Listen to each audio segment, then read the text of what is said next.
Who financed the wars? The great banking families of Europe. Wars do not begin on the battlefield, but in the treasury. History books usually tell us about wars through generals. Maps are shown, fronts are drawn, treaties are signed. But something feels missing, doesn't it? Let me explain. Feeding and arming an army, keeping it standing for months, maybe years, is not only possible with the number of soldiers, but with financial capacity. Even long before the modern concept of total war emerged, the fate of states depended on the fullness of their treasury. What I mean is this: without money, wars could not begin. So have you ever thought about this question? Who financed the wars in Europe? In this video, I will explain the role of banking families in wars from the 17th century to the 20th century. Hello, I'm Shadow. This video has been prepared based on historical sources. If you have your tea or coffee ready, let's begin. Enjoy watching. The era when states began living on debt transitioned from the Middle Ages to the early modern period.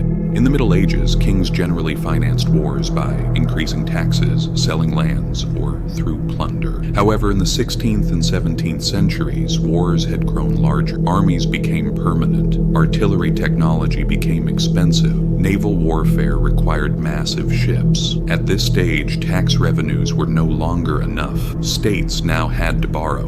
Italy, the first major financial center. In this period, Florentine and Genoese bankers such as the Medici and the Fugger family began lending to European monarchies. For example, the German banker Jakob Fugger provided significant financial support to the Habsburg dynasty. Even the political campaign for the election of Emperor Charles V of the Holy Roman Empire was financed through credit. The critical point here was this: political power and financial capital merged on an unprecedented scale. The 17th and 18th centuries, the birth of the national debt system. England and the Bank of England, 1694. In 1694, England and France were at war.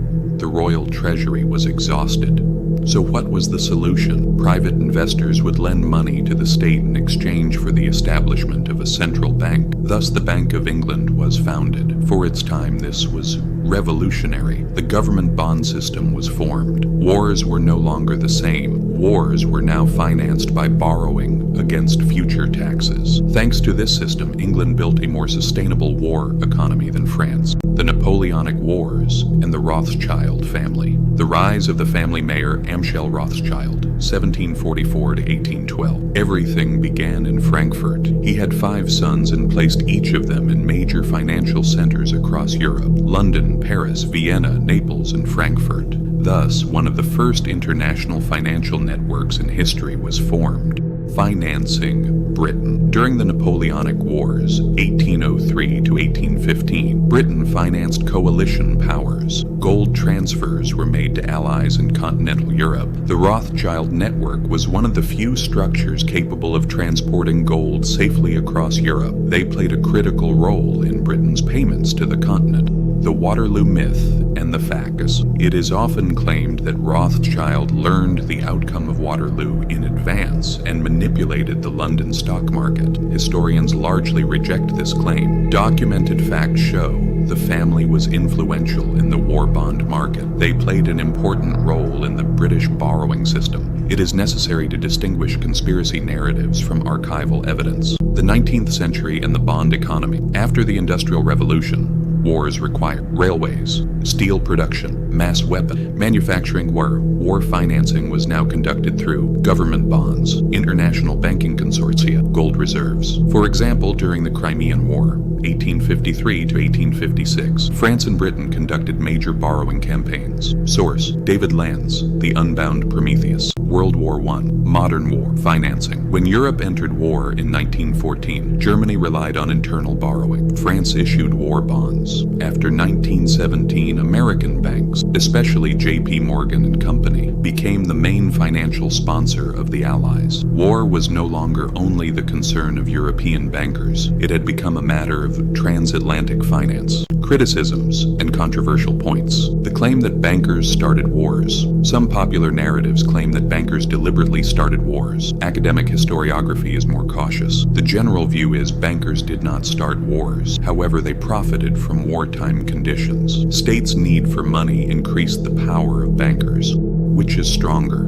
the state or finance? This remains debated. Historian Broadel argues states are the ultimate power. Some other historians, such as Ferguson, argue financial capital is the backbone of modern states. Which side do you agree with? Conclusion: the invisible front of war. History shows us this. Wars are not determined only by the number of soldiers, but by money, logistics, and credit. From the 17th century onward, states began living on debt. Banking families became intermediaries of this system. But one thing must be clear. We must distinguish documented facts from myths. The Rothschilds, the Fuggers, the Morgans did not start wars, but they became indispensable actors of the war economy. What do you think? For more videos like this, don't forget to subscribe and like. See you in the next video.